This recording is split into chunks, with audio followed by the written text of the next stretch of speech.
Hi, அனைவருக்கும் வணக்கம். இன்றைக்கி நம்ம கோயம்புத்தூர் ஸ்பெஷல் அரிசியும் பருப்பும் சாதம் எப்படி பண்ணுறதுன்னு பார்க்கலாம். இது ரொம்ப சிம்பிள் அண்ட் ஈஸியான ரெசிபி. நீங்களும் வீட்டில் கண்டிப்பாக செஞ்சு பாருங்கள், எல்லாருக்கும் ரொம்ப பிடிக்கும். தேவையான பொருட்கள் ஃபஸ்ட்டு பார்த்துடலாம். அரிசி 1 கப், துவரம் பருப்பு 1/4 கப், வெங்காயம், தக்காளி, கடுகு, ஜீரகம், மிளகாய் வற்றல், மிளகாய் பொடி, மஞ்சள் பொடி, கறிவேப்பிலை, கொத்தமல்லி இலை, இஞ்சி பூண்டு கொஞ்சம் எடுத்து தட்டி வச்சுக்கோங்க. வெங்காயம் தக்காளி இந்த மாதிரி கட் பண்ணி எடுத்து வச்சுக்கலாம்.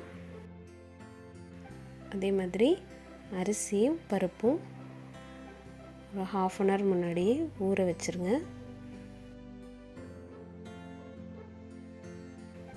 இப்போ நம்ம ஒரு குக்கரில் ஆயில் விட்டு ஃபஸ்ட்டு தாளிச்சிட்டுக்கலாம். இதை குக்கரில் செஞ்சிங்கன்னா தான் நல்லாயிருக்கும்.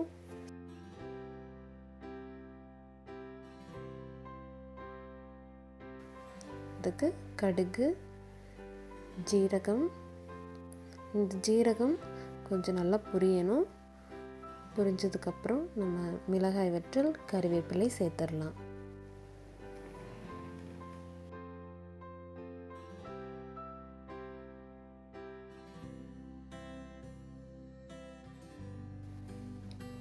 கட் பண்ணி வச்சுருக்கிற வெங்காயமும் சேர்த்து நல்லா வதக்கி விடுங்க.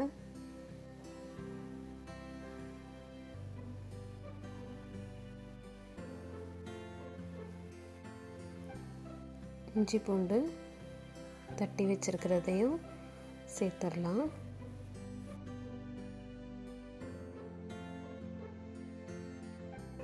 இஞ்சி பூண்டு நல்லா வதங்கினதும் தக்காளி சேர்த்துடலாம்.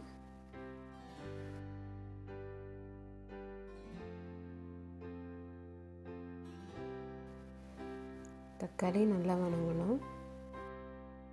தேவையான அளவு உப்பு சேர்த்துக்கோங்க.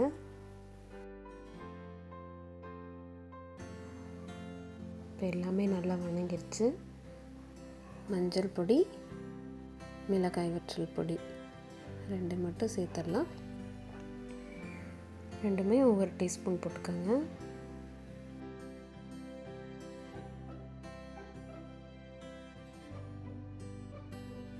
அரிசியும் பருப்பும் ஊற வச்சுருக்கோம், அதை எடுத்து இதோட சேர்த்துடலாம்.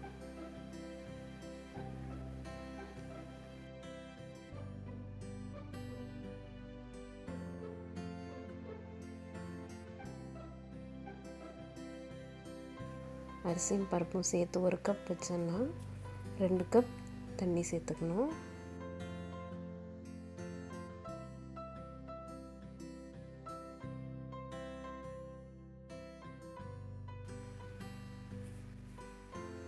கொத்தமல்லி இலையும் கொஞ்சம் சேர்த்துட்டு குக்கரில் 2 விசில் வச்சு எடுங்க. இப்போ அதை நல்லா மிக்ஸ் பண்ணிடலாம். மசாலாலாம் ஒரே இடத்துல இருக்கும், அது எல்லா இடத்துலையும் நல்லா மிக்ஸ் பண்ணிடுங்க.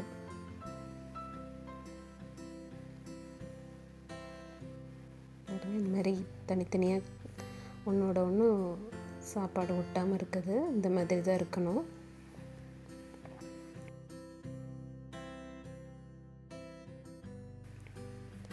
இதுக்கு நெய் சேர்த்து சாப்பிட்டிங்கன்னா அவ்வளோ அருமையாக இருக்கும். நீங்களும் சாப்பிட்டு பாருங்கள், வீட்டில் ட்ரை பண்ணுங்கள்.